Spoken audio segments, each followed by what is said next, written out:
ओम श्री सद्गुरु परमात्मने नमः। श्री वशिष्ठ जी बोले, हे राम जी, वासना का त्याग करो। वासना ही संसार रूपी वृक्ष का बीज है और निर्वासनिक होना ही पुरुष प्रयत्न है। तब विश्व कदापि ना भासित होगा। जैसे सूर्य के उदय होने पर अंधकार रूपी रात्रि नहीं रहती, वैसे ही ज्ञान रूपी सूर्य के उदय होने पर संसार रूपी अंधकार निवृत्त हो जाता है। हे राम जी, आधि व्याधि शरीर के बड़े रोग हैं, वे मन से होते हैं।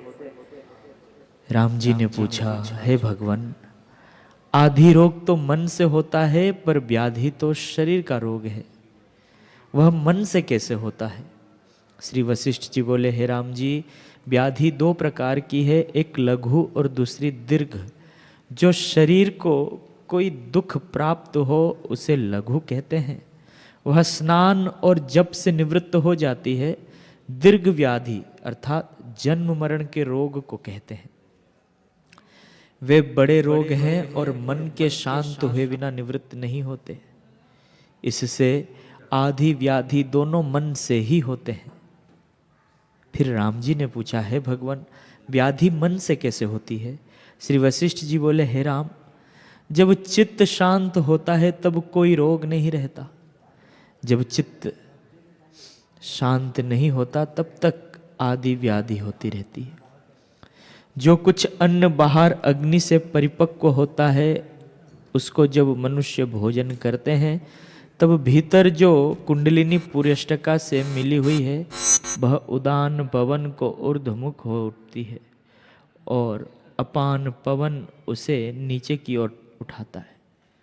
उदान और अपान का आपस में विरोध है, उनके क्षोभ से अग्नि उठती है और हृदय कमल में स्थित होती है। तब बाहर अग्नि का पका भोजन हृदय की अग्नि से फिर पकता है और सब नाड़ियां अपने अपने भाग रस को ले जाती है। वीर्य वाली नाड़ी वीर्य को और रुधिर वाली नाड़ी रुधिर को रखती है। पर जब राग और द्वेष से चित्त कुंडलिनी शक्ति में क्षोभ को प्राप्त होता है, तब नाड़ी अपने अपने स्थानों को छोड़ देती है और अन्न भीतर परिपक्व नहीं होता। तब उस कच्चे रस से रोग होते हैं।